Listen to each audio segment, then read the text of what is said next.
dia a todos e todas. É um prazer estar aqui em mais um evento no nosso Centro de Estudos e Aperfeiçoamentos Funcional do Ministério Público do Rio Grande do Sul. Hoje, nós estamos aqui com 3 mulheres maravilhosas para discutir um assunto que eu acho de extrema importância e que tem que ser uma prioridade para o Ministério Público brasileiro, como hoje é para a sociedade brasileira. Hoje nós estamos aqui com a Silvia Schakin, com a Ivana Bataclin, com a Ângela Dalpós, para falar um pouquinho de um importantíssimo assunto e encerrar o nosso seminário em comemorativo ao Agosto Lilás.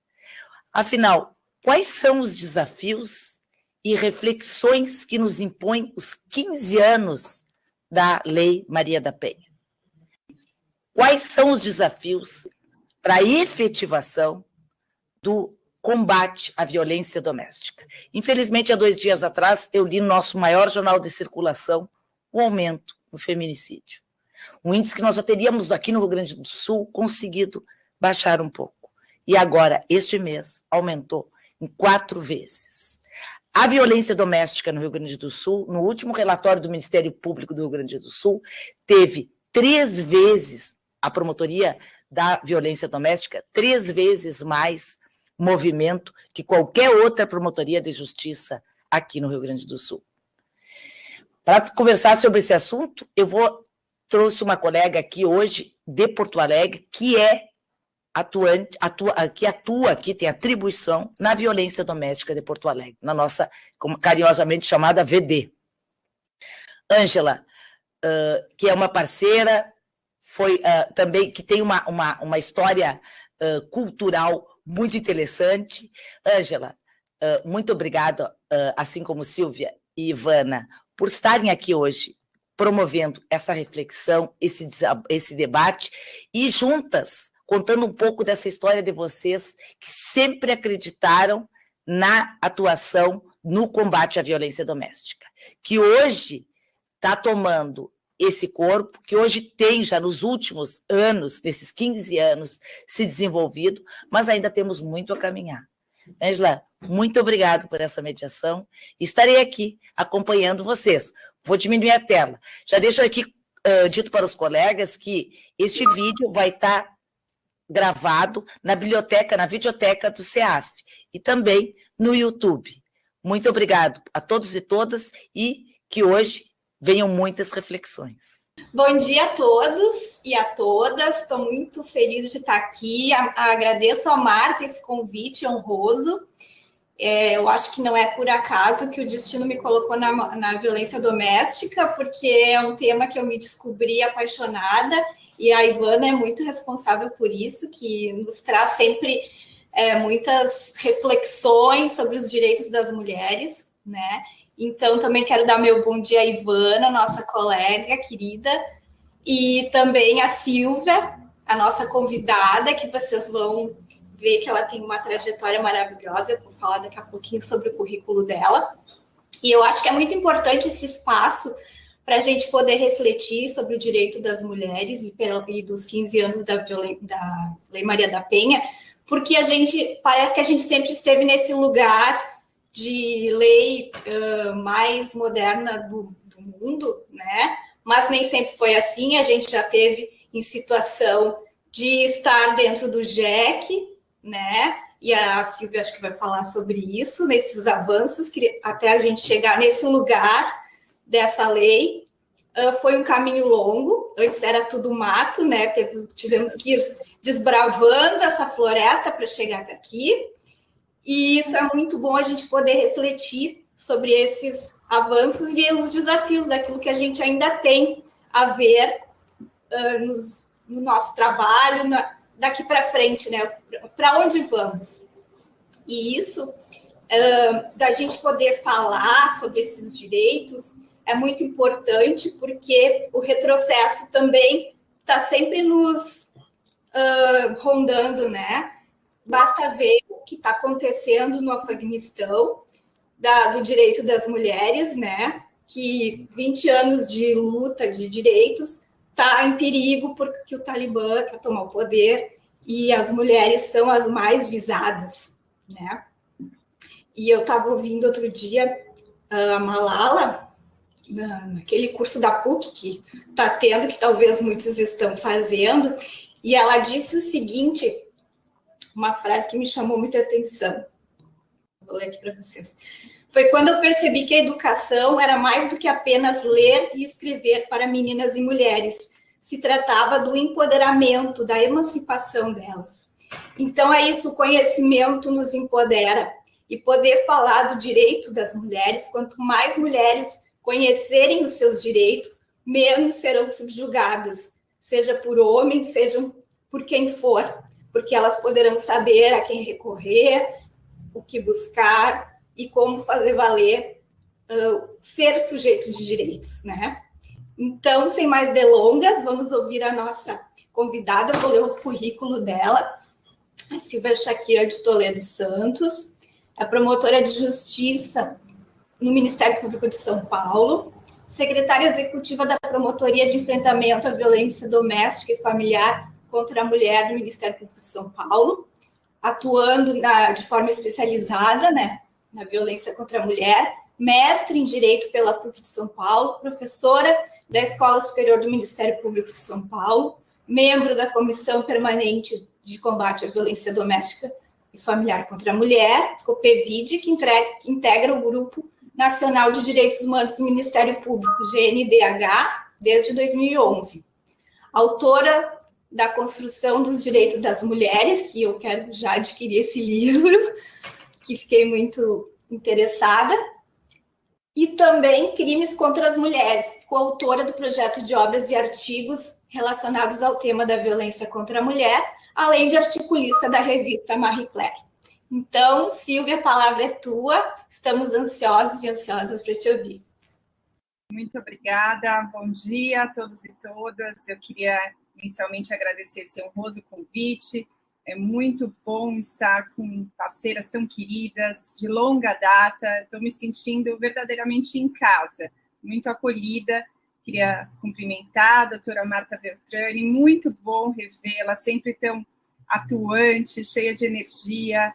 É um exemplo e uma inspiração para todas nós. A nossa mediadora, a doutora Ângela Karen Dalpós, que eu já adorei tudo que ouvi sobre você e já quero conhecer melhor o seu trabalho, estarmos próximos, acompanhar a sua produção aí, já sei que de áudio, vídeo e escrita, e cumprimentar minha queridíssima debatedora hoje, queridíssima amiga de longa data, parceira, colega, doutora Ivana Bataglin, que é uma grande inspiração para mim. Conheço a Ivana, acho que há mais de 10 anos, nessa caminhada aí, como Ângela tão bem colocou, onde era tudo mato, né?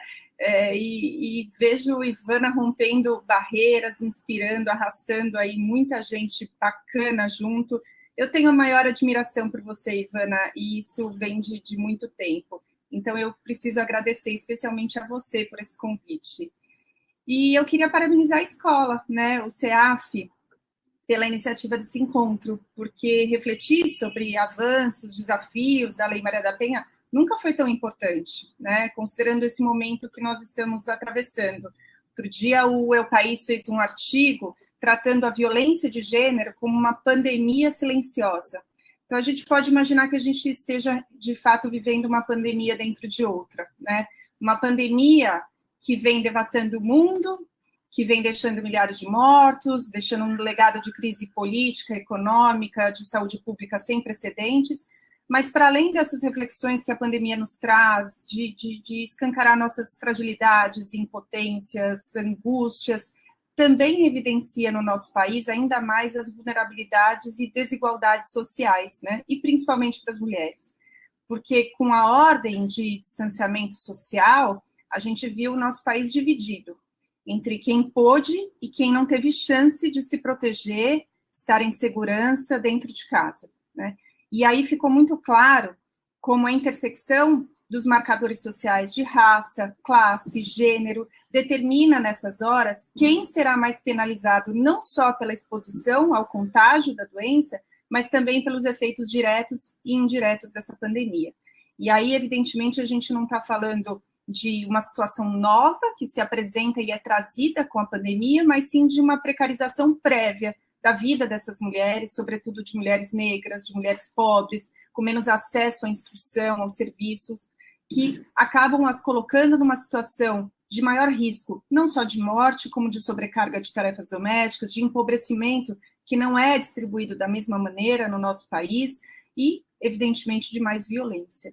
Então, nesse contexto da gente olhar para os grupos mais vulnerabilizados, né, e mais afetados pela pandemia, a gente tem as meninas e mulheres do nosso país nitidamente mais expostas ao risco de contágio também, porque são as mulheres que estão majoritariamente na linha de frente do combate à pandemia. Tem um relatório da ONU dando conta de 70% dos trabalhadores de saúde do mundo sendo integrados por mulheres, 85% da força de trabalho na enfermagem é de mulheres, sem falar em 85% dos cuidadores, de idosos, de pessoas com deficiência e, portanto, também de pessoas doentes, né? As mulheres acabam também mais afetadas pelo desemprego e pela pobreza trazida ou agravada pela pandemia, porque são a maioria dentre os trabalhadores informais no nosso país, que ocupam as funções mais precarizadas, os trabalhos domésticos. Na América Latina, mais de 78% das mulheres estão na informalidade e, portanto, as que mais sofrem com a crise econômica. Mesmo dentre as mulheres com empregos formais, apenas 25% está inserida no sistema de seguridade social. Então, isso dá um panorama aí da gravidade para a questão do empobrecimento, quando a gente fala da crise que nós estamos atravessando. Com o isolamento, todo mundo sabe, a sobrecarga de tarefas de cuidado, de maternidade, de tarefas domésticas, recai, evidentemente, mais sobre as mulheres, por força das representações de gênero, das expectativas de atribuir à mulher, né, como uma vocação natural, naturalmente feminina, os cuidados domésticos. Renata Correia escreveu um artigo recentemente tratando da questão da exaustão feminina na pandemia, né, que se tornou um problema tão grave que os termos dupla e tripla jornada foram abandonados para serem substituídos pelo termo jornada contínua, né, onde essa sequência de tarefas, de planejamento, a carga mental, os limites entre a vida de trabalho, de exercício da maternidade, tudo isso está tão misturado que a mulher só não está trabalhando quando ela está dormindo. E aí a gente tem uma massa muito significativa de mulheres, quase que vivendo como zumbis, permanentemente ocupadas, mas não necessariamente felizes e produtivas, né? Sem tempo para se dar conta dessa situação, do adoecimento, sem tempo de planejar suas vidas, suas carreiras, pensar seus relacionamentos. E, evidentemente, a gente tem o aumento da violência doméstica e familiar, isso porque, infelizmente, no nosso país, casa não é sinônimo de lar para milhares de meninas e mulheres. Muito pelo contrário, casa acaba sendo um espaço de insegurança, medo, abuso e muita violência. Então, para boa parte da nossa população, momentos de crise se tornam ainda mais críticos, né? E como a Ângela bem colocou, a gente vê isso acontecer no Afeganistão, como nos momentos de crise, de guerra, de pandemia, as meninas e mulheres acabam mais afetadas aí nesse período, né? Estatisticamente, no nosso país, casa é o local mais perigoso para a mulher. Isso nós temos várias pesquisas, o Fórum Brasileiro de Segurança Pública tem divulgado relatórios aí, acho que bimestrais, salvo engano, dando conta do impacto da pandemia para o aumento da violência, e não é por acaso que a ONU, lá no início da pandemia, já alertou o mundo sobre os perigos para o aumento da violência contra a mulher devido ao isolamento social, da mulher mais presa em casa, sob o subjugo e o controle do agressor, muitas vezes, e o enfraquecimento dos canais de apoio, de serviços, e foram divulgadas, de fato, estatísticas desse tipo em todos os países, não tem sido diferente no Brasil, né? Lembrando, evidentemente, que no nosso país a gente já tem índices alarmantes de estupro, de feminicídio, de assédio sexual, mas eu queria começar, para a gente pensar um pouco sobre os avanços e desafios, né, que nos são impostos, inclusive nesse contexto, eu queria começar propondo que a gente pense primeiro no peso da construção histórico-social da inferioridade da mulher. Como disse Ângela, a gente não chega a esse direito contemporâneo, moderno, trazido pela Lei Maria da Penha, assim, de uma hora para outra, né? Então, é pensar no peso dessa construção histórica e de que, até a Revolução Francesa, por exemplo, nós, mulheres, sequer éramos pensadas como sujeitos de direitos, né? Essa noção de igualdade, ela era inexistente, e, evidentemente, onde não se tem a noção de igualdade, não faz sentido questionar desigualdades. As desigualdades eram, digamos assim, intrínsecas, naturais, tanto para mulheres como para pessoas negras, escravizadas. Essas categorias que a gente trabalha tanto hoje, discriminação, violência, são muito recentes em termos de história, né? Gênero é uma categoria ainda mais recente, como a gente vai ver. Mas é possível identificar que as mulheres sempre estiveram nos principais discursos da nossa história em posição profundamente desvantajosa, sedimentando na nossa sociedade valores que reforçaram esse lugar social. Então, tem uma frase da Simone de Beauvoir que eu acho que ilustra bem essa ideia, quando ela diz que legisladores, sacerdotes, sábios, filósofos, escritores sempre se empenharam em demonstrar que a condição de subordinação feminina era desejosa no céu e proveitosa na terra. Né? E é isso que acontece quando a gente olha para os principais discursos na nossa história. Então, para citar alguns rápidos exemplos, quando a gente olha para a concepção cristã, né, da doutrina da igreja, da mulher representada a partir da figura de Eva responsável pela tragédia, ardilosa, que desvia o homem, e uma construção de narrativa onde o homem é a norma. O homem é autônomo e é criado à imagem e semelhança de Deus, ao passo que a mulher é sempre uma figura relacional. Ela é uma figura reflexa, né, criada a partir da sua costela. E se ela não é mulher de Adão, ela é uma outra figura relacional, ela é mãe de Cristo, e aí a gente tem essa segunda representação da mulher, Maria, que traz uma outra concepção de mulher virgem, casta e passiva, né? Então, essa concepção cristã, que, aliás, abrindo parênteses aqui, desde o Antigo Testamento, a gente tem diversas passagens, né, de como a figura feminina foi representada por mulheres malvadas, sem escrúpulos, né? Então, a gente tem Dalila, que engana Sansão e o entrega aos filisteus. A gente tem Jezabel, que instiga o esposo a matar o profeta Elias. A mulher de Potifar, que não tem nem nome, né? Ela é a mulher de Potifar, que assedia José, e diante da recusa dele, ela o acusa falsamente de estupro. Se a gente vai analisar os manuais e livros de penalistas famosos, a gente vai ver a tal da síndrome da mulher de Potifar, aí sendo utilizada muitas vezes para trazer essa ideia da mulher que maneja falsamente a lei, né? E como isso está tão presente na nossa cultura jurídica até hoje, o reflexo disso, sobretudo nos crimes sexuais, né? Salomé, que confabula para Salomão executar João Batista, enfim, são representações que reforçam essa ideia de mulheres perigosas, não confiáveis, inclusive para o poder, para exercer o poder, né? E que, portanto, precisam ser permanentemente submetidas, controladas, quase que como uma contenção, necessidade de contenção de um instinto desviante, né, feminino, que advém de uma natural fraqueza, rebaixamento intelectual e também moral. E aí não preciso dizer para vocês o peso da doutrina cristã para a influência das relações, do papel da mulher na sociedade, no casamento e também os nossos diplomas jurídicos, né? Quando a gente olha para o primeiro pensamento criminológico produzido na nossa história, lá na Idade Média, na chamada Era das Bruxas, né? E os reflexos disso até hoje, para o nosso dia a dia, para a nossa atuação. E aí é importante dizer que, na época da Era das Bruxas, assim, a gente não teve uma situação de histeria coletiva, onde, de repente, decidiu-se perseguir, torturar e queimar nas fogueiras as mulheres. Muito pelo contrário, havia um discurso muito sofisticado de um contexto social, político, econômico, de emancipação feminina, de mulheres ganhando importância na sociedade, emancipação sexual, que também era uma ameaça aí para necessidade, para a preocupação da igreja, necessidade de centralização do poder. E aí é no final do século XIV que a gente vê o crescimento dessa crença de uma existência de uma seita de feitiçaria, mas não bastava dizer que havia uma seita de feitiçaria responsável por pestes, tragédias, mas é preciso ligar essa crença a uma natureza feminina, né? E aí a gente vai ver os manuais dos inquisidores, os primeiros diplomas jurídicos da época, justificando do porquê as mulheres que eram as principais responsáveis por essa prática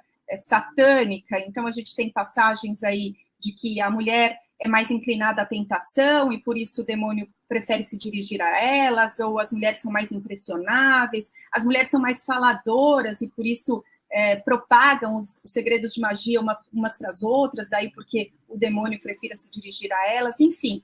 Qual que é o grande problema disso tudo, né? Para além da tortura e da morte dessas milhares de mulheres, a gente tem uma degradação, essa é a palavra, da imagem social da mulher na sociedade, que de 4 séculos, né? E que tem reflexos até hoje, e a gente vê isso até hoje, quando uma mulher procura um serviço, uma delegacia, ou está numa audiência, muitas vezes, reportando ter sofrido um episódio de violência, e ela não corresponde a esse padrão de recato que a nossa sociedade conservadora ainda espera de uma verdadeira, entre aspas, vítima de violência, né? Essas crenças e mitos reducionistas que a gente acaba criando e sedimentando ao longo da nossa existência, do que se espera de uma verdadeira vítima, e nesse padrão a gente não espera, a gente não relaciona esse padrão às mulheres que bebem, as mulheres que vivem livremente, as mulheres que trocam de parceiros, da mesma forma como a gente não espera, dentro dessas crenças e mitos reducionistas, que o autor da violência ou o estuprador seja o colega de classe, o menino popular da escola, o jogador de futebol famoso, o líder religioso, espiritual. E aí a gente vê esse movimento, então, de buscar a explicação para aquela violência, no deslocamento da responsabilidade para o comportamento da mulher, né? E todos os problemas que a gente enfrenta no nosso dia a dia, em termos de valoração e credibilidade que se atribui à palavra da mulher vítima de violência. Quando a gente vê o mito da mulher bruxa, que hoje a gente pode dizer que se transforma no mito da mulher mentirosa, né? Mas quando a gente vê o mito da mulher bruxa ser abandonado na nossa história, a mulher deixa de ser vista como bruxa, mas ela passa a ser vista como louca, como vítima da própria histeria. E aí a gente vai ver um discurso orientado para justificar biologicamente, cientificamente, uma inferioridade feminina, uma fraqueza de entendimento moral e intelectual. E aí, olhando para a medicina, a gente vê isso de forma muito significativa. Enfim, a ciência, porque, veja, é interessante a gente imaginar como é que se dá esse processo de desumanização, né, que justifica subjugar mulheres e escravizar pessoas negras, né, a população negra. Você não tem como justificar o subjugo de um semelhante, escravizar um semelhante. Você precisa de um discurso muito, muito bem construído para patologizar determinados corpos, para dizer que aqueles corpos não são tão humanos assim. Então, é por isso que se diz que a ciência, por muito tempo, se dedicou a dar a base para a construção da categoria do outro, que Simone de Beauvoir trabalha tanto, né? Porque é exatamente isso, a gente vai ver na ciência, no discurso médico, da filosofia, da literatura médica, essa patologização de corpos negros, de mulheres, para justificar uma desumanização, essa é a palavra, isso durante muito tempo. Durante muito tempo, por exemplo, o pensamento médico se dedicou a dizer que havia um único sexo biológico, e eu não estou falando nem de gênero ainda, né? E esse sexo biológico era o sexo masculino. Ah, mas então o que eram as mulheres? As mulheres eram homens imperfeitos, inacabados, quase que uma aberração da natureza, dos órgãos sexuais terem se invertido e dado origem a outros órgãos que sequer eram nominados porque a anatomia não descrevia os órgãos sexuais femininos. Isso vem muito depois, século XVIII, né, que a anatomia do corpo feminino, então, é reconhecida, é nominada, mas aí vem um outro discurso poderoso sobre as mulheres, de que elas existem para uma única finalidade na sociedade, que é a finalidade de reproduzir, é a mulher presa à função materna, né? E aí, até mesmo a psicanálise, a despeito de toda a contribuição para a nossa humanidade, mas a psicanálise também reforça essa ideia de domesticidade da mulher, de satisfação até sexual pelo exercício da maternidade, né, da mulher presa a essa função materna. Quando a gente olha para a filosofia, não só, muito se fala, não, Aristóteles foi o primeiro a justificar a submissão da mulher ao homem, mas não só ele. até mesmo os filósofos iluministas, vanguardistas, né, tão cultuados e festejados, com as suas ideias libertárias de igualdade, fraternidade, mas não em relação à mulher. O exemplo mais forte é Rousseau, né? Rousseau tem uma das obras mais importantes da história, quando ele escreve a obra O Émile, e ele vai se dedicar a uma obra composta por 5 livros. Nos 4 primeiros livros, ele vai se dedicar a como deve ser a formação intelectual e moral de um jovem, o Émile. E é apenas na última obra, no último livro, o 5º livro, é que aparece a primeira figura feminina, que é a figura de Sophie, que tem uma razão de existir no mundo, que é trazer felicidade ao Émile. E aí é trabalhado também o conteúdo moral, intelectual, que Sophie deve receber, evidentemente muito diferente do conteúdo para Émile, porque ela tem como propósito de vida trazer felicidade ao jovem. O estabelecimento do modelo de recato sexual, né, pós-revoluções liberais, a gente vive o reflexo até hoje. Esse momento da nossa história em que passadas as revoluções liberais, a ascensão da burguesia e o estabelecimento de um conjunto de valores morais, né, de culto à vida privada, doméstico, um conjunto de representações sobre o que se espera de uma mulher nessa era chamada vitoriana, então o casamento como condição para a felicidade, a virgindade ganhando um status, um valor muito grande na sociedade e, obviamente, as mulheres alijadas de qualquer participação política, sem acesso à instrução, vivendo dentro e para o espaço doméstico. A gente não pode desconsiderar a importância da era do chamado vilipêndio literário, né, da literatura, o peso da literatura nesse processo, da literatura do homem protagonista, e da literatura que, quando a mulher assume esse protagonismo, ela tem um final trágico, né? Quando a mulher tem uma emancipação sexual, é quase que uma mensagem, é uma mensagem muito poderosa para as mulheres de que, ok, viva a sua liberdade sexual, mas esse será o seu final, e aí eu estou falando de obras históricas como Ana Karenina, Madame Bovary, enfim, temos várias, né? E até hoje, se a gente pensar de como funciona esse mecanismo das espécies de armadilhas de aprisionamento feminino, né, da atualidade, que eu poderia citar a culpa materna e o mito da beleza, né, que na atualidade são as armadilhas que mais pesam sobre as mulheres, com o propósito de dizer, vocês estarão sempre devendo, é praticamente isso, né? Sejam livres, conquistem espaços de poder, vocês podem estar nesses locais, mas vai pesar sobre você sempre a culpa materna, você não dará conta de ser a mãe perfeita que a sociedade cobra que você seja. Você não será sempre bela, sempre jovem, como a sociedade te ensina desde que você nasce, que esse é o valor esperado para uma mulher.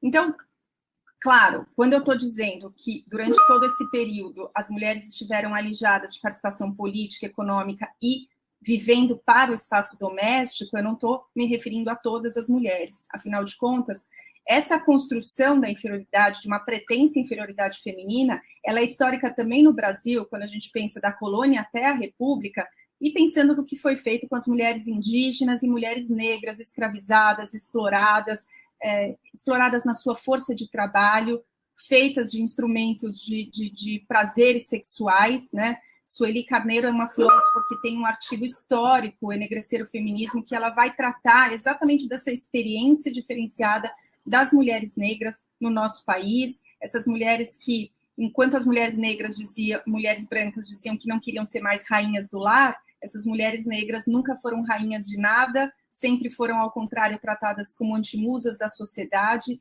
Sueli Carneiro vai dizer, por exemplo, que nem mesmo esse discurso da mulher feita a partir da costela de Adão se aplica à mulher negra, porque, ao contrário, ela é fruto de uma cultura e de uma religiosidade tratada como coisa do demônio, folclorizada, animalizada, né? E toda a violência que decorre disso. E pensando nisso, eu acho que, já começando aqui a falar dos nossos desafios, talvez um grande desafio que a gente tenha enquanto sociedade esteja no que Grada Quilomba, que é uma autora que eu gosto bastante, e ela é uma autora, para quem não conhece, Grada Quilomba nasceu em Portugal e foi fazer os estudos de doutoramento na Alemanha. e ela fala desse choque que ela encontra ao chegar na Alemanha, porque ela sai de um país que olha para o seu passado e não reconhece, e eu estou falando, claro, do colonialismo, não reconhece e às vezes até glorifica esse passado colonial. Isso diz muito, tem muito a ver com como a nossa sociedade lida com o nosso passado. E aí ela chega numa nação que reconhece, olha para trás, se envergonha desse passado, eu estou evidentemente falando do nazismo, e, portanto, busca a reparação, porque se sente responsável por ela. Então, eu acho que esse é o primeiro exercício que a gente precisa fazer enquanto sociedade, que é olhar para o nosso passado colonial e reconhecer, nos envergonhar, né, e nos responsabilizar para poder buscar a reparação por todos os efeitos dele. Mas eu estou falando tudo isso para dizer para vocês que a gente não está aqui tratando só de uma memória social, mas de construções que foram normatizadas, receberam o peso da lei, né? E aí aquela ideia de quando a gente estuda na graduação, o tridimensionalismo de Miguel Reale, né, são os fatos sociais que sedimentam valores na sociedade que demandam a produção de um direito, das normas, é mais ou menos essa ideia. Pensar que esses discursos, então, sedimentaram valores profundamente discriminatórios sobre nós mulheres, que originaram a produção de um direito discriminatório por muito tempo, até ontem, em termos de história, né? Então, não é por acaso que a gente teve como aplicação das primeiras leis no nosso país as ordenações do reino dizendo que o marido podia matar a esposa na hipótese de adultério, ou o Estatuto da Mulher Casada, que esse nome já causa um certo desconforto, é de 1962, né? Isso aconteceu ontem. O Código Civil, que teve uma longa vigência no nosso país, onde as mulheres eram relativamente incapazes dos atos da vida civil, e com várias passagens, né? O desquite, a ideia de casamento insolúvel, e o desquite nada mais era do que trazia essa ideia da mulher não quite, né? Da mulher em débito com a sociedade, enfim, a mulher impossibilitada de administrar a sociedade conjugal, a mulher assumindo necessariamente o sobrenome do marido, a questão do erro essencial sobre a pessoa, né? Na hipótese de defloramento não conhecido pelo marido, a autorizar a anulação do casamento. Enfim, nosso código, nossa legislação civil é repleta de passagens desse tipo, e também o Código Penal, evidentemente, se a gente pensar no Código do Império, que começa ali a categorização entre mulheres honestas e não honestas, virgens e públicas, né? Mas isso até 2005. Eu sou promotora há 22 anos no Ministério Público de São Paulo. Eu me recordo perfeitamente de ter trabalhado com esse Código Penal, que até 2005 dizia que nós, mulheres, estávamos divididas entre honestas e não honestas na análise da proteção da dignidade sexual, né, merecedoras ou não, quase que como dizer que as mulheres eram estupráveis ou não estupráveis, né? Sem falar na previsão do que nos outros países é chamado matrimônio reparador, né? A ideia de que o autor do estupro que se casa com a mulher tenha extinta a sua punibilidade, e a ideia disso, a noção trazida pelo legislador é muito em cima dessa concepção de que a mulher existe para o casamento. O pior mal causado a uma mulher deflorada, entre aspas, é inviabilizá-la para o casamento, e na medida em que alguém se casa, o mal social está reparado, não há razão para punição, né? O Código da República, que traz aquele famoso artigo 27, que isenta de pena quem comete o crime num estado de privação de sentidos, né? E todos os efeitos para a construção da ideia de legítima defesa da honra, né? Que nunca esteve expressa na nossa legislação, mas que persiste como uma chaga na cultura jurídica brasileira, a ponto de, em 2021, o Supremo Tribunal Federal ter que afirmar que essa construção é inconstitucional e não pode ser invocada nos plenários e em qualquer outro processo. Você vê, esse ano é que a gente teve esse reconhecimento, né? E isso não impede que essa tese continue sendo invocada nos seus mais diversos termos. Enfim, toda a ideia de crime sexual como crimes praticados contra a moralidade pública e não contra a liberdade sexual. Então, é uma era imensa de um direito também reforçando essa posição social inferior e desvantajosa das mulheres. E aí a gente tem, então, a mudança de paradigma, a gente tem esse corte, que a gente pode dizer, nessa linha do tempo, na evolução dos direitos, que se dá com a concepção de dignidade humana, né? Indivíduos são dotados de dignidade humana. Obviamente que essa é uma afirmação que não surge do dia para a noite, é um processo histórico, concorrem para ele a Revolução Francesa, a Declaração dos Direitos Humanos, a formulação de Kant, cristianismo, mas é com pós-guerra que esse princípio, então, é consagrado com a positivação. Mas, evidentemente, não bastou, né? Não bastou que a humanidade afirmasse que indivíduos são dotados de dignidade humana, porque as mulheres não estavam contempladas nesse ideal, e aí foi preciso que teóricas vanguardistas aí do pensamento feminista, como Mary Wollstonecraft, Olympe de Gouges, a francesa, utilizassem os ideais revolucionários do iluminismo para evidenciar que, por exemplo, na Declaração dos Direitos do Homem, esse vocábulo homem não estava a significar humanidade, mas sim um homem branco, europeu, heterossexual, cristão. E aí são essas mulheres que vão publicar os primeiros manifestos aí de reivindicação de direitos e dar início, a gente pode dizer assim, a esse pensamento feminista ou aos pensamentos feministas que didaticamente, vocês sabem, são estudados em ondas, né? A primeira onda aí do século XIX, início do século XX, da luta pelo direito de voto, que é feito pelas mulheres brancas, aristocratas, sobretudo inglesas e francesas, muito reproduzida naquele filme As Sufragistas, né?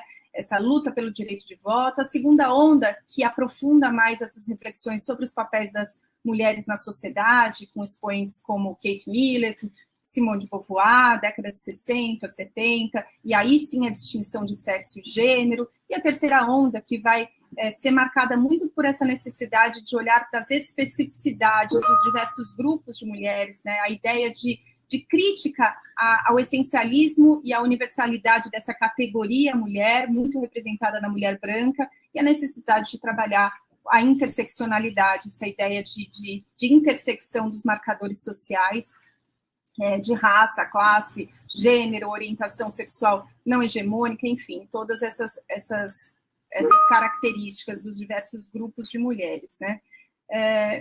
Mais uma vez, importante entender que as mulheres negras sempre tentaram evidenciar essa desigualdade sobre o prisma do racismo. A gente tem um discurso histórico belíssimo da Sojourner Truth, onde ela vai evidenciar que esse discurso de fragilidade feminina, que era invocado para maior proteção, não se aplicava às mulheres negras. Kimberlé Crenshaw é quem cunha essa expressão interseccionalidade após analisar uma série de violências praticadas contra mulheres nos Estados Unidos em 91, e ela vai analisar essa interação, essa é a palavra, entre esses marcadores sociais, dizendo que eles não podem, em absoluto, serem analisados separadamente, mas porque se retroalimentam, porque se imbricam, né, porque se cruzam o tempo todo. Angela Davis é outra autora que vai dizer que ninguém pode assumir a primazia de uma categoria de opressão e discriminação sobre outra, que elas estão sempre sendo tratadas em conjunto. A própria Grada Quilomba é uma mulher que vai evidenciar esse apagamento, ela diz, o vácuo de apagamento das mulheres negras, num debate sobre racismo, onde o sujeito é o homem negro, um debate sobre gênero, onde o sujeito é a mulher branca, né? Ou um debate de raça, onde classe não tem voz, e a importância de evidenciar, então, a situação de invisibilidade, de terceiro espaço, ela diz, das mulheres negras. Butler, que é outra teórica amada e odiada na mesma proporção, que vai propor uma revisão desses conceitos todos, da categoria mulher. Ela vai dizer que ninguém pode, não é nem possível definir o que é a categoria mulher. Ela vai, enfim, trabalhar a descorporificação do gênero, desnaturalizar a crítica a essa noção binária de gênero. Mas o mais importante é entender que é graças a essa grande transformação social que a gente tem, então, esse novo conceito de gênero, né, que é fundamental para a elaboração dessas categorias que a gente trabalha hoje, discriminação e violência de gênero. Eu acho que a noção mais fácil, mais clara e objetiva de gênero é dada pela socióloga brasileira Ileiane Safiotti, quando ela diz que gênero nada mais é do que a construção social do feminino e do masculino numa sociedade. Então, a ideia de gênero parte exatamente dessa noção de que nós temos o sexo biológico, mas nós temos as representações, as expectativas dos papéis e modelos de comportamento, ou modelos de feminilidade, masculinidade, que variam de acordo com a sociedade, com o tempo, com o espaço geográfico, né?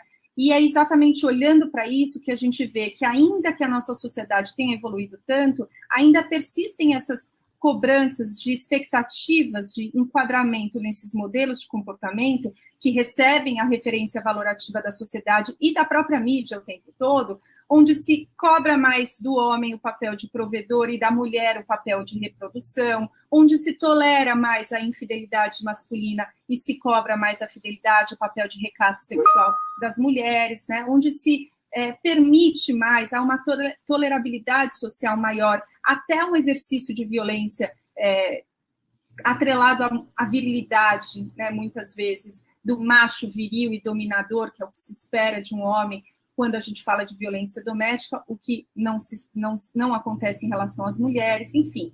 É importante a gente saber que essa categoria violência de gênero, ela tem na sua essência essa relação de poder, de dominação do homem e submissão da mulher, que foi criada, reforçada historicamente em relação a esses papéis, em razão desses papéis sociais, desses modelos de comportamento que causam desequilíbrio na sociedade, que causam desigualdade, e com isso se induz um exercício da violência para esse domínio, né?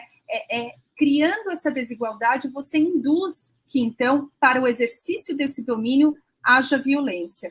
E aí é essa grande mudança, essa transformação que vai demandar, porque esse é um novo valor posto, aliás, o valor maior é muito elementar, mas é novo em termos de história. Mulheres são sujeitos de direitos, né? Mulheres são titulares de direitos humanos.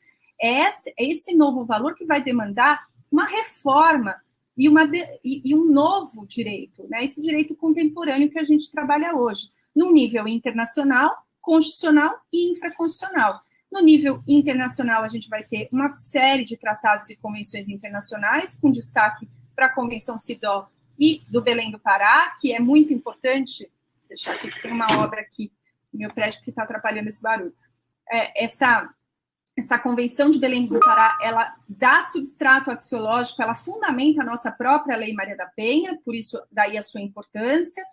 No nível constitucional, o grande marco é a nossa Constituição de 88, a primeira que vai garantir a igualdade material entre homens e mulheres, e no âmbito infraconstitucional, a gente tem uma grande mudança aí, importantíssima, que começa nos crimes sexuais, por exemplo, né, que muda, onde se muda a perspectiva, eles deixam de ser vistos sob o prisma da proteção da moralidade pública, ou dos costumes, né, como se chamava, para serem vistos finalmente como crimes contra a dignidade e liberdade sexual da vítima.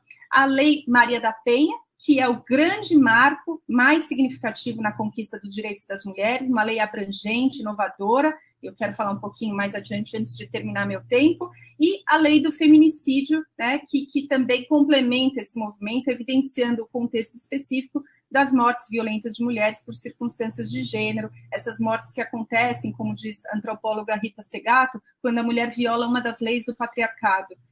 Que leis são essas, né? A lei da fidelidade ou da submissão. É exatamente quando a mulher subverte essa lógica patriarcal que ela acaba sendo morta. Portanto, abandonemos todos os equívocos das ideias relacionadas a crime passional, crime por amor, para compreender o feminicídio finalmente como manifestação de ódio, de misoginia, e aí a importância do termo feminicídio trazer também o componente da impunidade estatal, da tolerância social para essas mortes violentas de mulheres, né? A lei da importunação sexual, da importunação sexual talvez seja a evidência mais clara do tridimensionalismo, quando eu digo, né, fatos sociais que sedimentam valores e que demandam um novo direito.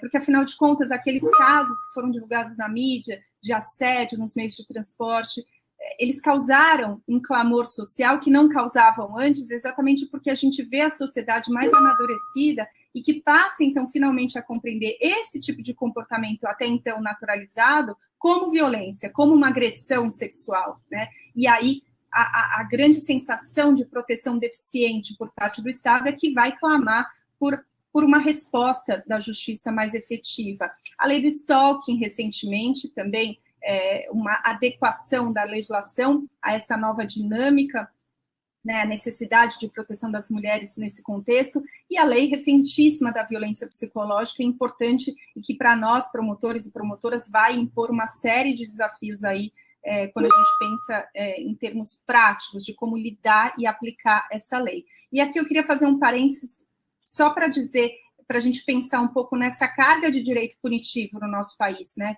Porque ela é muito reflexo da nossa sociedade. O direito penal, ele é exatamente isso, ele é o raio-x da sociedade, ele reflete a carência de valores éticos de um povo. Então, quando a gente precisa de uma lei que diga que ejacular numa menina a caminho da escola é crime, isso diz muito sobre nós, isso diz muito sobre em que estágio da humanidade nós estamos, né, em termos de respeito ao corpo, à sexualidade da mulher. Isso é o direito penal, né?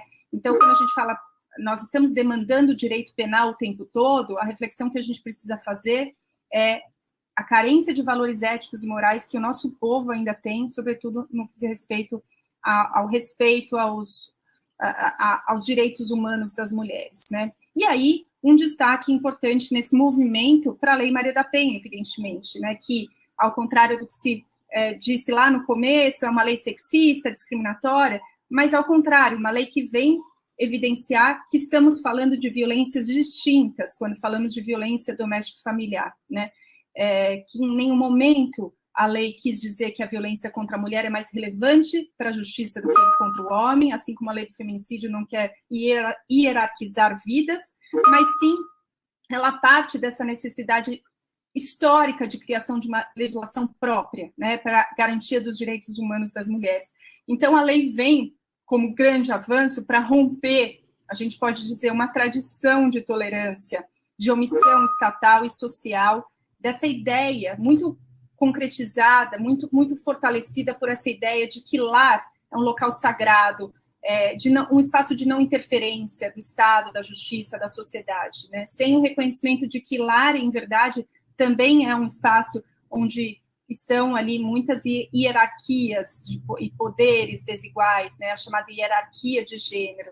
Então, a lei vem com esse novo sistema jurídico, né? Ela inova ao criar um novo sistema jurídico para o trato da violência, como a Ângela colocou, retirando do âmbito do juizado especial criminal o trato desses casos, e a gente lembra bem como esses casos eram resolvidos nos juizados a partir de audiências de conciliação, né? Quase que um mercado de peixe ali onde se negociava o pagamento de uma cesta básica, sem nenhuma intervenção multidisciplinar, sem nenhuma preocupação se aquela cesta básica ia sair do próprio sustento da mulher ou dos filhos, né?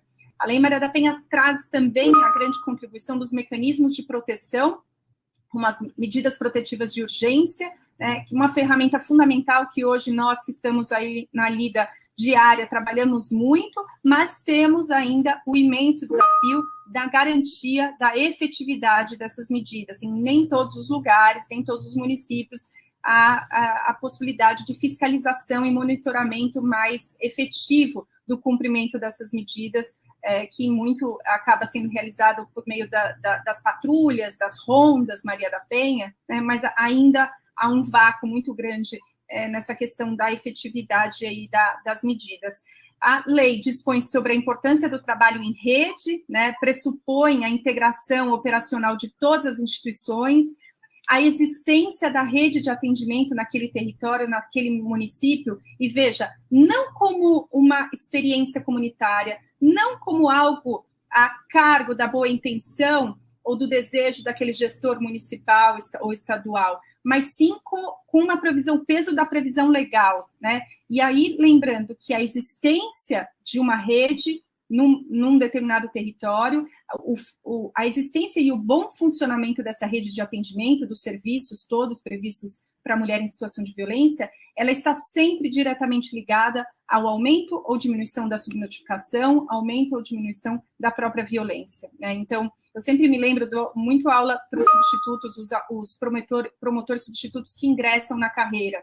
E aí eu me lembro que um deles, depois de passar pela aula, tudo, ele me ligou, depois de 2 meses, mais ou menos, dizendo que tinha sido designado para uma cidadezinha pequena, e que ele estava muito feliz, porque ele chegou lá e ele analisou os índices, enfim, de BO, de boletim de ocorrência, o número de inquéritos policiais, e não havia violência doméstica naquela cidade, né? E ele dizia que, então, ele estava numa cidade muito tranquila, onde não havia violência doméstica. E aí eu começo a conversar com esse colega e começo a perguntar se ali há uma delegacia especializada, e ele me responde que não. Se ali há uma casa-abrigo sigiloso, num raio de, enfim, alguns quilômetros, ou até muitos quilômetros, e ele me responde que não. Centro de referência, casa de passagem, nada. E aí eu disse para ele, meu amigo, você tem um problema muito maior, né? O seu problema é que essa rede seja criada, essas mulheres estão sofrendo caladas dentro de casa, e essa violência está oculta e não está chegando até você, o que é um problema muito maior. Então, primeira coisa, instaure um inquérito civil, né, e já comece uma articulação para que esses equipamentos sejam finalmente criados, para que esse serviço exista, porque aí tenha certeza que essa violência será descortinada, né? Então, é sempre assim, quando a gente vê a subnotificação, pode ter certeza que há carência de equipamentos, de serviços, a mulher não tem para onde correr, né?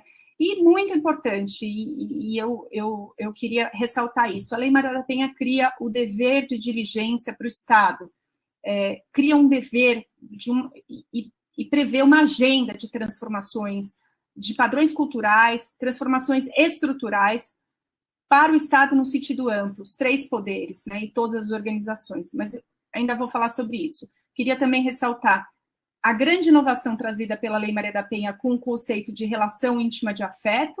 Ela é inovadora, inclusive quando a gente olha para as outras legislações da mesma natureza nos outros países, né, uma abrangência aí muito grande, porque prescinde de coabitação, porque prescinde de análise da durabilidade da relação para que aquele caso seja submetido, então, a uma vara especializada e tenha a incidência da Lei Maria da Penha. A Lei Maria da Penha, inegavelmente, deu visibilidade às formas diversas de violência, rompendo um pouco aquela ideia nossa de que a violência contra a mulher é sempre aquela que deixa marcas, a violência física, porque no artigo 7º ela exemplifica muitas e muitas formas de violência, como a violência dentro, né, da categorização de violência psicológica, sexual, moral e patrimonial. Isso foi muito importante, e aí a gente vê a complementação desse movimento com a lei que tipificou expressamente o crime da violência psicológica, mas nós ainda temos um imenso desafio de compreender melhor essas violências, né, e essa escalada que culmina muitas vezes com feminicídio. A importância que nós temos na análise dos casos de olhar para esses contextos do que se convencionou chamar relacionamentos abusivos, né, mais recentemente, porque adoecem, porque interrompem planos de vida, porque minam a capacidade de reação, mas são contextos que nem sempre ou quase nunca receberão a chancela penal, a resposta penal, nem mesmo com o crime da violência psicológica, né? Então, eu queria chamar aqui a atenção para olharmos para essas dinâmicas desses relacionamentos permeados por comportamentos que nem sempre vão receber o status jurídico de crime, mas que nos traz um sinal de alerta aí que podem estar presentes nessa escalada de violência que a gente precisa interferir para prevenir um feminicídio. Então, rapidamente, são relações que, por exemplo, costumam estabelecer uma relação de amor e confiança, né? Então, você me ama, você cede a senha para mim da sua rede social. Você me ama, você permite, então, que eu te acompanhe e fique com você em tal local. Ou relações muito rápidas, intensas, né? E com expectativas irreais sobre a parceira. Então, um sinal de alerta para essas relações rápidas e você é a razão da minha vida, né? Afirmações como essa, você é a esposa perfeita, você é a mãe perfeita, porque evidentemente em algum momento haverá frustração dessas expectativas, porque são irreais, e pode, então, haver aí algum tipo de problema. Relacionamentos muito pautados por práticas de isolamento da mulher, da sua família, da sua rede comunitária, né? A mulher que não pode, as amigas não prestam, a família não vale nada. Esse isolamento está muito presente nesses contextos de relacionamentos abusivos, a proibição de atividades triviais, às vezes muito corriqueiras e muito, muito triviais mesmo. Proibir de ir à igreja, proibir de ir até a padaria, proibir de usar uma saia curta, porque, veja, aí o problema não está tanto na saia curta, mas sim na mensagem de quem manda e quem obedece naquela relação. Muitas mulheres reportam essa sensação de onipotência e onipresença, né? Não, mas ele tudo ouve, tudo vê e está em todos os lugares, né? Outra ideia também muito presente nesses relacionamentos é da oscilação entre castigo e recompensa. A gente tem, às vezes, a noção de que o relacionamento abusivo ele é 24 horas por dia, violento e abusivo, quando, na verdade, você vê muito essa oscilação de comportamento que altera até mesmo a percepção de realidade da mulher, confunde, induz muitas mulheres à exaustão, né? Nos Estados Unidos, alguns estudos tratam dessa dinâmica até como terror doméstico, né? Porque, de fato, a gente vai vendo ao longo do tempo uma verdadeira degradação dessa mulher. E prometo que já estou finalizando, Ivana e Ângela, mas queria trazer como desafio para nós esse trabalho que é recente com os chamados fatores de risco, né? E que agora a gente tem aí a aplicação obrigatória trazida por lei do formulário de avaliação de risco. Em São Paulo, por exemplo, a gente está enfrentando um desafio grande com a elaboração do boletim de ocorrência online, que foi criado pela pandemia, essa possibilidade foi criada com a pandemia, né, das mulheres preencherem sozinhas os registros de ocorrência. Mas aí nós estamos enfrentando essa dificuldade das mulheres preencherem a própria avaliação de risco, porque não foi isso que foi pensado quando o formulário foi construído, né? E sim a elaboração, o preenchimento por um profissional. Esses indicadores de risco, né, esses fatores de risco relacionados ao agressor, né, descontrole emocional do agressor, crueldade com animais, abuso verbal, acesso a armas de fogo, histórico de desobediência de decisões judiciais, ou relacionados à vítima, né, a dependência financeira, econômica, a gravidez ou parto recente, ou ao contexto de violência. E aí só chamar a atenção de vocês do porquê que a gente precisa olhar com cuidado e com muita atenção para esses fatores de risco. Porque para que a gente possa atuar de forma efetiva, para que a gente possa, então, solucionar, de fato, aquela situação daquela mulher, a gente precisa trabalhar com os fatores de proteção, porque são os fatores de proteção que vão neutralizar os fatores de risco, né? Então, quando essa mulher tem por exemplo, para dar um exemplo mais fácil, a dependência econômica é um fator de risco, é preciso trabalhar com o fator de proteção, garantia de autonomia financeira para que esse fator seja neutralizado, e assim por diante. E aí eu estou falando, por exemplo, da noção de construção de um plano de segurança mesmo para aquela mulher, mesmo para aquela mulher que diga que vai continuar naquele relacionamento, mesmo com vários fatores de risco, porque é com essa compreensão melhor dos fatores é que a gente vai conseguir manejar esses fatores de proteção. Acho que também temos como desafio na nossa atuação diária compreensão melhor, mais aprofundada do comportamento da própria vítima de violência doméstica e dos impactos para a saúde mental dessas mulheres e como isso influencia comportamentos, ações, postura em audiência, né? Então, rapidamente, para dar alguns exemplos, assim, a gente sabe que o nosso corpo está acostumado a lidar com uma certa dose de estresse, né? Todos nós estamos acostumados, é da condição humana, mas quando esses limites são ultrapassados, há consequências graves, né? Então, pontualmente, a gente enfrentar uma situação de trauma, nós temos mecanismos para lidar com ele e a gente volta para uma espécie de linha de base. Mas quando a gente está num ambiente permeado por violência crônica, essa sensação que muitas mulheres reportam para nós, na nossa atuação, de que estão permanentemente pisando em ovos, né? Coloca o corpo em permanente estado de alerta. É como se não houvesse nenhuma chance de retorno para essa linha de base, né? E a frequência dessa exposição a essa situação de estresse é um processo que contribui não só para essas mulheres não compreenderem a situação real de violência, mas também para não conseguir reagir. E penso que falta ainda a compreensão aí dos integrantes do sistema de justiça sobre esses aspectos. A gente vê como ainda não se entende o comportamento dessa vítima que se retrata, que volta atrás, que perde a motivação de processar o agressor, a postura em audiência, né, ou da mulher muito quieta, reticente, ou da mulher que parece não estar nem aí mais. A compreensão dos impactos desse mecanismo todo, desse estado de estresse para as mulheres nesses relacionamentos permeados por muita violência, ainda é um desafio para o sistema de justiça, né?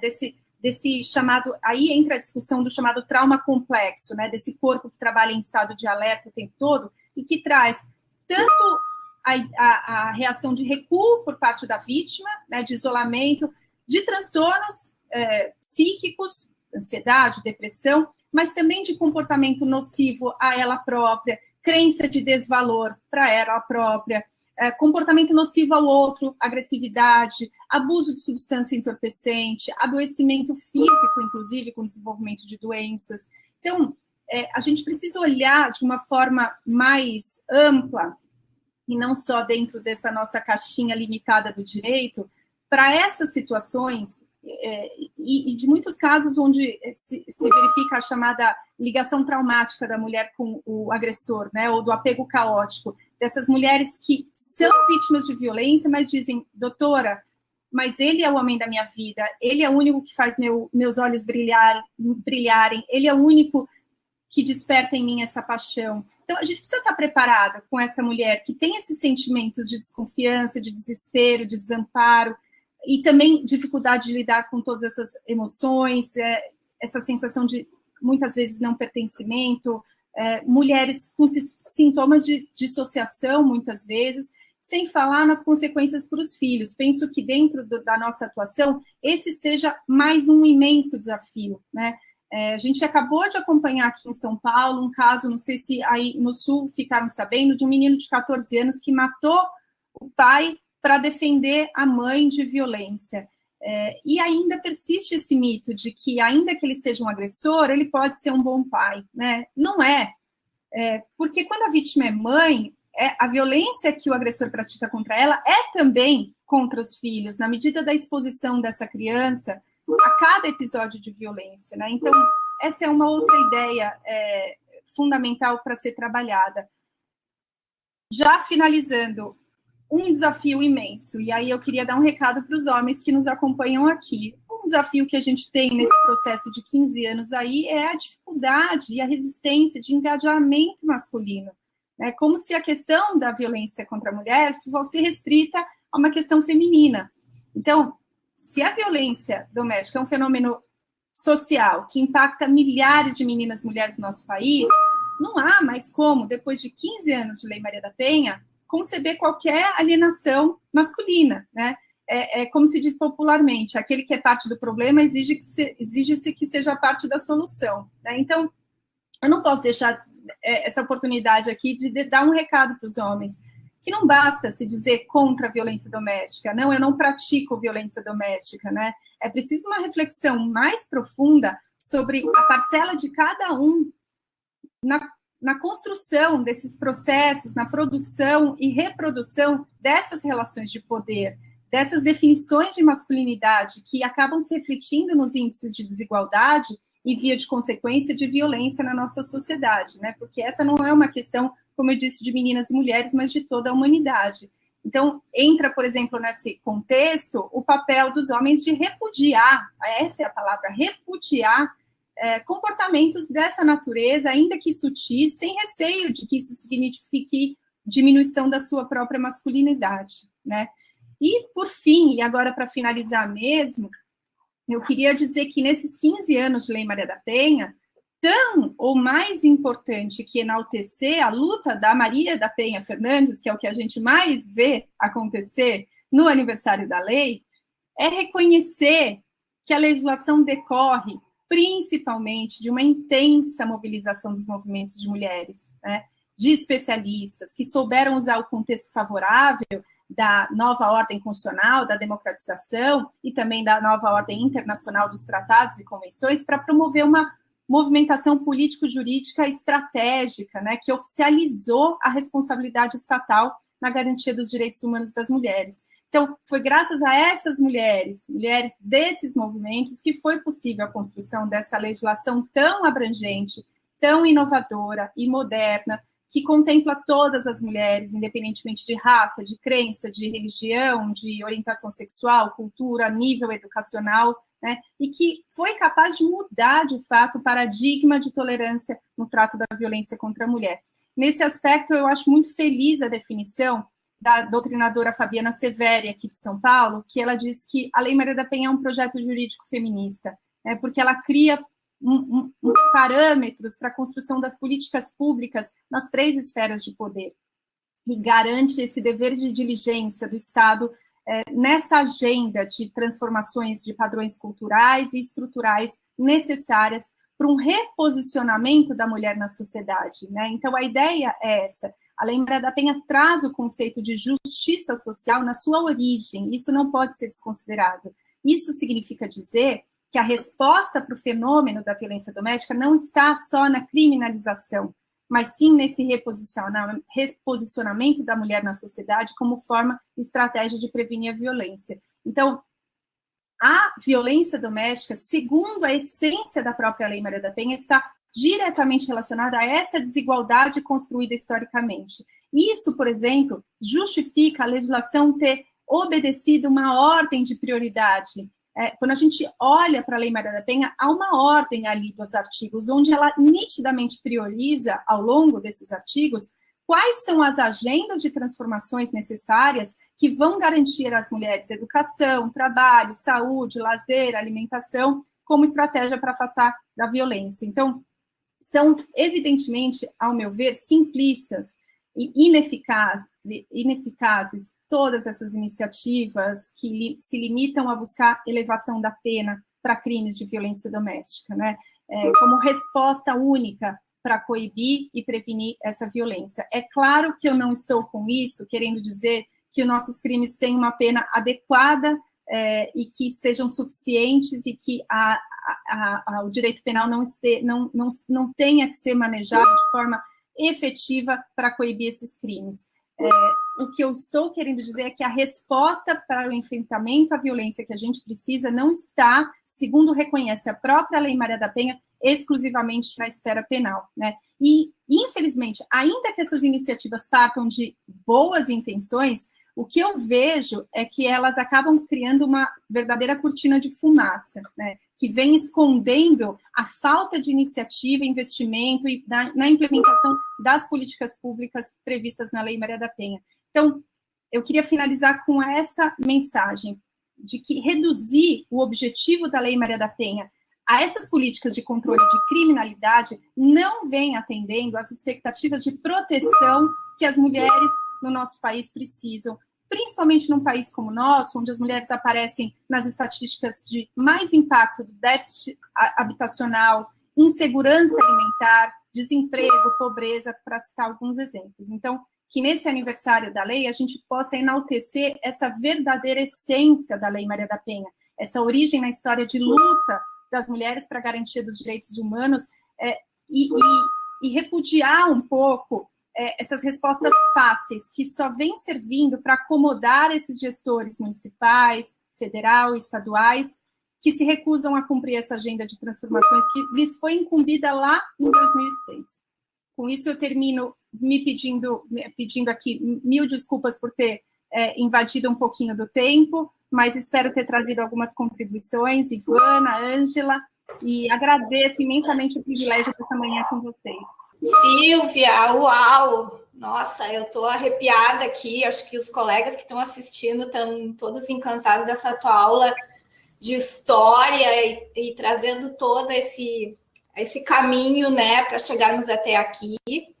E assim, o que me bateu forte, assim, da tua fala toda, é essa equação que não dá certo no nosso jeito de criar os nossos filhos, né, das mulheres sendo criadas para serem recatadas e do lar, e os homens sendo criados para serem viris e provedores, e, enfim, para essa equação dar certo, a mulher tem que se calar, né?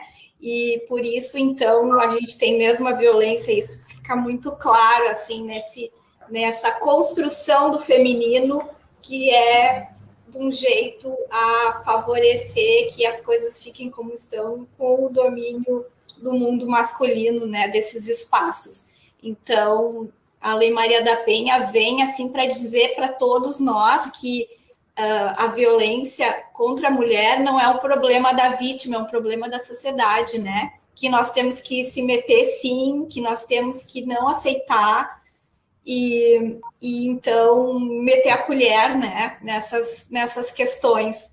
Muito obrigada mesmo, assim, pela tua fala. E agora a gente vai partir, então, para chamar a Ivana para esse debate, né? A nossa colega querida, que é, assim, a nossa rainha nessa matéria, uma nossa expert aqui do Ministério Público. Eu acho que até dispensaria apresentar a Ivana, porque todos conhecem a Ivana, mas eu vou falar aqui do currículo dela, né, que ela é promotora desde 1998, né, mesmo tempo que eu, 22 anos de MP, né, e sempre atuou, assim, na área criminal, direitos humanos e combate da violência doméstica. Membro da COPEVID também, GNDH, Comissão Permanente de Combate à Violência Doméstica e Familiar contra a Mulher, do Grupo Nacional de Direitos Humanos do Ministério Público, especialista em Direito Penal e Processo Penal pela Uniriter, pesquisadora e palestrante no tema da violência de gênero, autora do projeto Fale com Elas. Então, Ivana, a palavra é tua para a gente seguir nesse debate, e os colegas também que quiserem enviar perguntas pelo chat, a gente está cuidando aqui para poder passar para a Sílvia. Obrigada, Ângela, querida. Sílvia, eu estou assim, arrepiada, emocionadíssima com essa tua fala, que eu já imaginava que fosse assim, e por isso eu queria muito, porque eu já te ouvi falando, né? E eu queria muito que os colegas aqui do Rio Grande do Sul tivessem essa oportunidade, porque, como diz a Ângela, realmente é uma aula de história e a gente precisa compreender o contexto histórico da subordinação das mulheres para poder entender da importância da lei que nós temos, né? Que estamos, então, nesse mês festejando esses 15 anos da Lei Maria da Penha. Considerando a ONU considera a Lei Maria da Penha uma das 3 melhores legislações do mundo, e nós temos um paradoxo, porque ao mesmo tempo que nós temos essa lei tão boa, e ela é realmente muito boa, nós estamos em 5º lugar no ranking mundial de assassinatos de mulheres. E quando eu fico pensando nisso, às vezes eu me pergunto, bom, mas por que esse paradoxo? O que está acontecendo? É o que tu, na minha opinião, eu concordo integralmente contigo, quando tu traz essa necessidade de implementar a Lei Maria da Penha, não só no seu aspecto penal, mas, sobretudo, implantar as políticas públicas que ali estão previstas, né? E quando tu traz esse exemplo do teu colega, que então chegou achando que vivia numa cidade maravilhosa, porque não havia violência, é porque ali não havia a implementação de políticas públicas para acolher essas mulheres. Então, eu acho fundamental a gente refletir sobre isso, porque nós temos uma sociedade que busca muito a resposta para todos os problemas por meio do direito penal. O direito penal é importante e é um reflexo da nossa sociedade, como tu bem disseste, mas em termos de violência de gênero, a gente precisa ir muito mais além. Quando eu fico, às vezes, desmotivada, porque parece que a gente está dando passos atrás e voltando lá para a Idade Média, né, para utilizar o Malus Maleficarum, que era, então, aquele manual, né, de diagnóstico das bruxas. Eu percebo também que houve avanços não só em relação à legislação penal, mas também em relação ao pensamento da sociedade, a passos de formiguinha, mas nós estamos avançando. A construção doutrinária, a construção jurisprudencial, porque eu me lembro que quando eu estudei na faculdade, isso não faz tanto tempo assim, foi no século passado, Mas eu me recordo que o professor de Direito Penal ensinou em sala de aula que a jurisprudência dizia que não havia estupro dentro do casamento, porque havia o débito conjugal, que era previsto pelo Código Civil, como o casamento previa que a esposa tinha o dever de ter relações, então o marido não podia ser acusado de estupro. Eu aprendi isso como é assim. E agora nós já discutimos o estupro marital, que é algo absolutamente invisibilizado, porque muito embora nós tenhamos uma doutrina que já não admite mais o estupro marital, uma jurisprudência que repudia, a pesquisa do IPEA de 2013 aponta que a esmagadora maioria das pessoas entrevistadas entendem que a mulher tem obrigação, sim, de ceder à vontade do marido. Então, nós temos muito a avançar, né? Mas a Lei Maria da Penha foi um marco fundamental, porque eu me recordo que há 20 anos atrás, quando eu trabalhava com violência contra a mulher, lá na promotoria do interior, lá em São Gabriel, porque a violência não foi inventada com a Lei Maria da Penha, já existia muita violência. Eu não tinha muito o que fazer quando uma mulher chegava com o rosto deformado a socos, porque aquilo ia para o JEC. Não tinha muito o que fazer por ela, porque não era lesão grave, ela não ficou 30 dias afastada do trabalho, ela não teve nenhuma das previsões dos incisos que qualificam o artigo 129, e eu não tinha muito o que fazer por ela. Então, quando a Lei Maria da Penha chegou, eu lembro que eu comemorei muito, mas naquela época, Silvia, eu não era uma feminista, eu não nasci feminista. O feminismo ele veio para mim por intermédio do convívio com pessoas como tu, né? As minhas colegas de Copevide, foi ali naquela comissão, convivendo com pessoas que estudam a matéria e sabem tanto quanto tu, e as outras colegas e colegas maravilhosos que tem ali, eu comecei a entender essa dinâmica e acabei me tornando, e hoje me afirmo uma mulher feminista. Só que naquela época, logo que eu comecei a trabalhar, eu achava que o direito penal era a solução para tudo, né? E foi uma longa caminhada. Em 2011, quando eu ingressei nessa comissão, que eu comecei a estudar mais a fundo a matéria da violência de gênero, e hoje, para mim, é uma grande paixão. Mesmo estando agora numa promotoria de justiça criminal que não tem atribuição para a violência de gênero, isso ainda é objeto de estudo, de pesquisa para mim, porque se tornou uma grande paixão. E por isso eu me emociono tanto quando eu escuto uma fala como a tua. Então, assim, queria te agradecer muitíssimo, né, por ter aceitado esse convite, por ter trazido e compartilhado todo esse conhecimento, porque é gratificante. É por intermédio do conhecimento que a gente pode realmente mudar de pensamento, mudar o paradigma de atuação como promotor de justiça ou promotora de justiça e também como pessoa. Eu, por intermédio de tudo que eu aprendi com vocês dentro da Copevide, eu não só me tornei uma promotora de justiça muito melhor, mas, indubitavelmente, uma pessoa muito melhor. E eu queria te agradecer também por isso, por essa parceria ao longo de todos esses anos, e muito obrigada por ter compartilhado tudo isso conosco, Silvia. Nossa, eu que agradeço, Ivana, tô emocionada, e essa admiração tenha certeza, recíproca, porque eu também aprendi muito. Nós começamos na Copevide juntas, porque você me diz 2011, e pelas minhas contas é exatamente isso, 2011 que eu comecei a ter contato com você e com outras colegas maravilhosas de outros estados, e como a gente cresceu, né, Ivana, olhando, muitos a gente continua tendo contato, e a gente olha para trás, quanto crescimento, como você bem colocou, pessoal mesmo, né, como trabalhar com direitos humanos nos transforma numa pessoa melhor, como a gente passa a olhar o mundo de uma forma diferente. Tem uma colega nossa que usa essa expressão do óculos ou da lente de gênero, né? Que a gente coloca como um óculos mesmo e a gente enxerga o mundo de outra maneira. Eu acho que ela é muito feliz nessa colocação, porque é isso que acontece quando a gente aprofunda o estudo, como você colocou. A informação é poder, né? Isso transforma a nossa visão de mundo.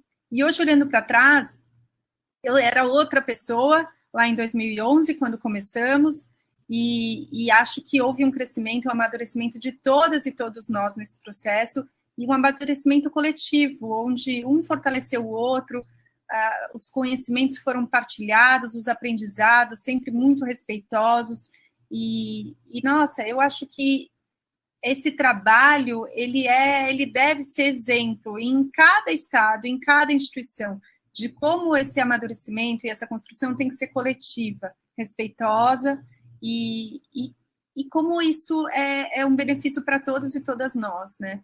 Então, eu que agradeço, Ivana, agradeço o privilégio de estar aqui nessa manhã com vocês, agradeço muito a Marta também e a Ângela, e eu preciso dizer que você é uma grande referência, Ivana, a sua postura sempre, cada reunião da Copevid que eu participei com você, assim, é admirável, não só o seu conhecimento, a sua sensibilidade, mas a sua postura, sempre agregadora, sempre terna, e eu sou muito privilegiada de poder te chamar de minha amiga. Eu digo mesmo, Silvinha, e eu só queria, para finalizar a minha fala, dizer que assim, eu não entendia nada sobre violência de gênero, porque eu não aprendi isso na faculdade. Na época que eu fiz o concurso, em 98, isso também não era exigido. Então, assim, a gente não nasce sabendo. E violência de gênero é muito específico, é diferente de todos os outros crimes. E então, não dá para esperar que os colegas entendam sobre essa matéria. Exato. Por isso que eu parabenizo agora também o CEAF por essa realização, porque é assim que a gente aprende, ouvindo um colega falando, assistindo uma palestra de pessoas de outras áreas, porque é uma área interdisciplinar, e são vários os eventos que o CEAF tem feito a esse respeito, que é de fundamental importância para a mudança de paradigma dentro do nosso Ministério Público. Então, eu agradeço novamente o teu convite, agradeço também a mediação da Ângela, colega que está, né, trabalhando agora aqui na capital, que não é fácil, eu já tive nessas promotorias, e agradeço também a Marta pela realização desse evento. Muito obrigada a todas vocês. Já que a Ângela comentou, eu não ia falar, mas já que a Ângela comentou, esse aqui inclusive. Esse aqui é a construção. Vou mandar para você, tá, Ângela? E para a Ivana, se a Ivana não tiver. Vou mandar. Esse aqui é a segunda edição da construção dos direitos das mulheres. Prometo que vou encaminhar. Depois a Ivana me passa o endereço, mando para a Marta também. E esse daqui a Ivana tem, que vai para a quarta edição. Acho que vai sair a quarta edição, que é Crimes contra as Mulheres, que é com a querida parceira Mariana Basso e com a Alice Bianchini, que é outra parceiraça. Onde que os colegas encontram? Esse aqui no site da Juspódio, é fácil de achar, e esse aqui da Lumen Iuris, também fácil, a Amazon, essas plataformas de venda de livros geralmente tem, mas na Lumen Iuris, certeza. E eu escrevo bastante mensalmente para a Marie Claire, convido todas a acompanharem a coluna no Instagram também, que aí, como vocês já adiantaram, acho que foi Marta que disse que me chamam de Silvinha, então tá como Silvinha Chaquian, enfim, quero me colocar à disposição. Qual é teu Instagram, se tu não te importar? É Silvinha Chaquian. Vou botar no chat. Nós vamos colocar aqui no chat. É um prazer interagir com vocês. Espero retornar. Falei para a Ângela que eu espero voltar presencialmente para poder ficar elegante, assim como vocês, que estão de cachecol e aqui em São Paulo está 34 graus, e tomar um chimarrão como a Ivana. Silvinha, na realidade, assim, não é nenhum convite, é uma convocação. É uma convocação, porque assim, realmente, né, o desafio que o Marcelo Dornelles, nosso procurador-geral, me passou ao assumir o CEAF foi realmente transformar o nosso centro de estudos para o mundo digital, físico digital. E um dos formatos que a gente está usando é o palestrante presencial, né, porque eu estou aqui no CEAF hoje, e a gente está se preparando, até está adaptando o nosso auditório para pequenos públicos específicos. Por exemplo, como nós tivemos agora aqui, que ela entrou aqui, a querida Carla Fross, nossa coordenadora do GPVID, agora na semana passada, fazer uma pequena convocação, pelo menos, para as coordenadoras do GPVID, para os colegas com atuação, né, respeitando aqui todos os protocolos de saúde, mas eu acho que em algum momento a gente sente a falta, né, se beneficia do estar digital, né, que foi essa aula aqui que tu deu. Eu também estou, assim, ainda impactada sobre tudo isso, mas eu acho que em algum momento, né, Carlinha, esse contato presencial, o dividir a experiência do dia a dia é importante. Então, assim, a Carlinha aí está com essa convocação, por isso que ela entrou, para trabalhar, entendeu? Não é para ouvir conversa aqui, não é para se beneficiar dos... Mas, assim, ó, a Carla está com essa convocação já de nos organizar um evento presencial, híbrido, né?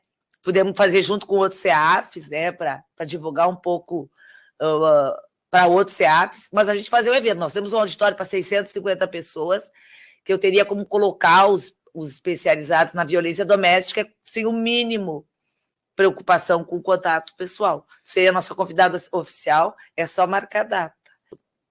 Queria que cada uma, começando pela Carla aí, deixasse sua mensagem. A convocação está feita, é só acharem um dia aí, vocês 4, e que está aqui o nosso subprocurador para assuntos institucionais, o Júlio Melo, que está aqui, nos mandou um abraço, também está aqui, ele é o responsável pela criação desse núcleo aqui, inovador, da violência doméstica. Nosso procurador-geral hoje está em férias, né, por isso que não está aqui conosco, mas assim, ó, a Carla sabe que ela tem essa obrigação de também, né, uma obrigação, não é um direito, uma obrigação, um dever de trabalhar conosco esse fomento.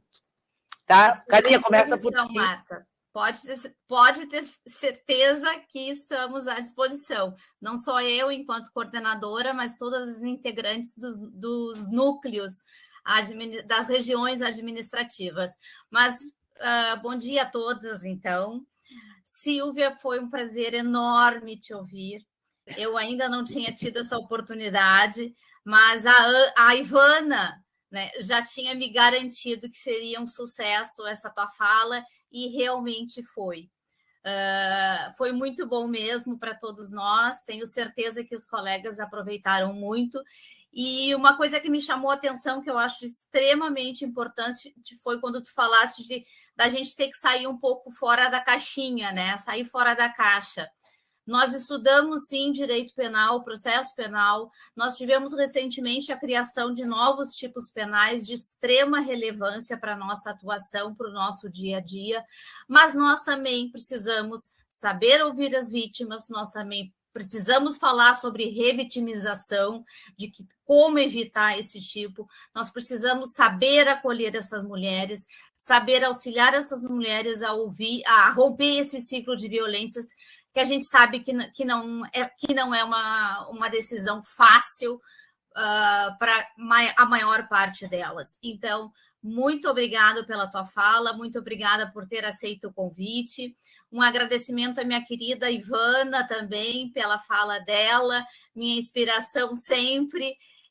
Não tenho que eu não pergunte para ela quando eu tenho que fazer alguma coisa sobre violência doméstica. No nosso grupo de violência doméstica, não tenho que ela não saiba responder, não tenho um material que ela não saiba onde encontrar. A Ângela, parabenizar por ter assumido, por ter aceito esse desafio de coordenar o núcleo de Porto Alegre, a região administrativa de Porto Alegre, que, na verdade, tem apenas as promotorias de violência doméstica da capital.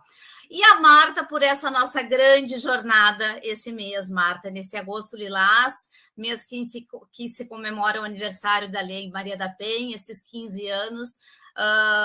Não me recordo de nenhum outro mês em que a violência doméstica tenha sido tão valorizada, em que tenha se dado um espaço tão importante de capacitação para os colegas. Nós precisamos, sim, nos capacitar fora da caixa também. Muito obrigada mesmo, Marta, de coração, por esse espaço que tu nos deste esse mês, certo? E um bom dia a todos os colegas que nos prestigiaram. Estou à disposição, então, nesse nosso grupo especial de combate e enfrentamento à violência doméstica, com todas as colegas que assumiram as regiões administrativas. Silvia, muito, muito obrigada. Um beijo grande e vamos te esperar, sim, para um evento presencial.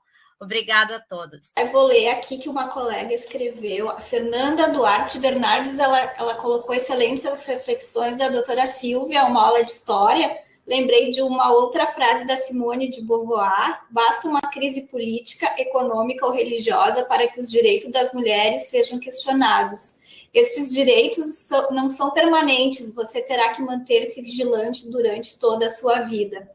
Então, com essa frase, para chamar atenção, né, para a gente estar sempre vigilante com relação ao direito das mulheres, porque não são permanentes, como a gente está vendo no mundo, né, em outros lugares não estão nesse estágio, estão muito piores que nós, mas que a gente tem sempre que estar atento do que a gente já fez, continuar lutando e não deixar retroceder, né, porque às vezes é muito fácil dar passos para trás. Então, que a gente possa dar sempre passos para frente.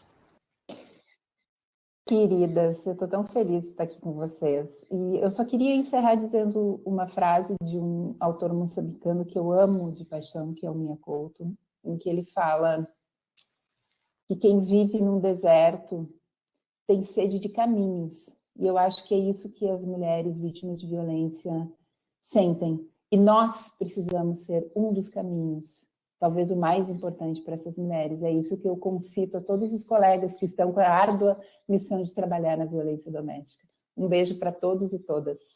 É ótima, obrigada por tudo sempre. É um prazer te rever, ainda que virtualmente. Sua energia é contagiante. Eu queria ter uma Marta aqui em São Paulo com toda essa energia. Carla, obrigada pelas palavras, fiquei muito sensibilizada pelo carinho, espero que a gente possa se conhecer pessoalmente em breve. Ângela, um grande, grande abraço, força e muita sabedoria e ânimo nessa nossa atuação, que não é fácil, né? Essa lida diária, ela é árdua mesmo, mas ela vale a pena. Ivana, querida, obrigada por tudo, sempre, que a gente possa caminhar juntas, sempre. E eu queria finalizar com uma frase da Grada Quilomba, que eu citei tanto aqui. Ela diz que a luta pela igualdade, ela é uma consciência que precisa ser adquirida não como uma questão moral, mas como um processo que exige trabalho. Então, é com essa ideia que eu queria finalizar, dizendo que a gente tem que trabalhar por essa igualdade que a gente sonha. Então, ao trabalho. Eu agradeço aos colegas, aos servidores, aos colaboradores e à sociedade em geral que nos acompanhou. Nosso vídeo vai estar disponível no YouTube e na nossa videoteca do CEAF.